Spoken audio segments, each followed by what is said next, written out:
কমলপুরের আদিবাসী কিশোরী গণধর্ষণ কাণ্ডে দোষীদের দৃষ্টান্তমূলক শাস্তির দাবিতে উত্তাল দুর্গাপুর। বৃহস্পতিবার সারা ভারত গণতান্ত্রিক মহিলা সমিতির পক্ষ থেকে দুর্গাপুর থানার সামনে একটি বিশাল বিক্ষোভ কর্মসূচি পালন করা হয়। আন্দোলনকারীরা প্রশাসনের কাছে নারী নিরাপত্তা নিশ্চিত করার দাবি জানান এবং দ্রুত তদন্ত শেষ করে দোষীদের কঠোর আইনি শাস্তির দাবিতে থানায় একটি ডেপুটেশন জমা দেন। অন্যদিকে এই আন্দোলনকে তীব্র কটাক্ষ করেছেন দুর্গাপুর পূর্বের বিজেপি বিধায়ক চন্দ্রশেখর ব্যানার্জি। তিনি পাল্টা দাবি করেন যে রাজ্যে আইনের শাসন রয়েছে বলেই 24 ঘন্টার মধ্যে 4 প্রতিবেশী অভিযুক্তকে গ্রেপ্তার করা সম্ভব হয়েছে।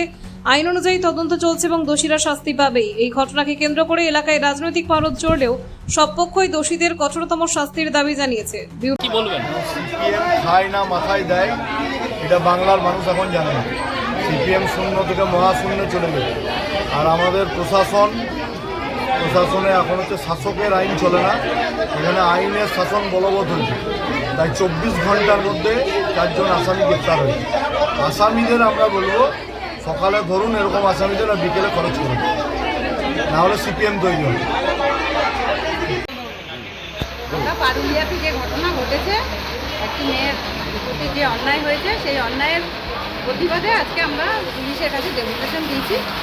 উনি বলেছেন যে আপনারা যে কথাগুলো বলেছেন নিশ্চয়ই সেগুলো তো আমরা করবই। আমরা অপরাধীদের অলরেডি তারা গ্রেপ্তার করেছে, তাদের যাতে দৃষ্টান্তমূলক শাস্তি হয় সেইটা তারা দেখবে, অবশ্যই বলেছে। এটা কাদের তরফ থেকে আপনারা এসেছিলেন? আমরা সারা ভারত গণতান্ত্রিক মহিলা সমিতি। যে মহিলার সঙ্গে ঘটনা ঘটেছে কি পারুলিয়ারই বাসিন্দা না কোথাকার? না না, উনি হচ্ছে খাটগড়িয়ার বাসিন্দা। খাটগড়িয়ার বাসিন্দা, এখানে দিদির বাড়িতে এসেছিলেন? দিদির বাড়িতে। ঘটনাটা ঘটেছিল কবে? 30 তারিখ। আপনার নাম? আমার নাম Nita Bhattacharya. Report Durgapur news digital.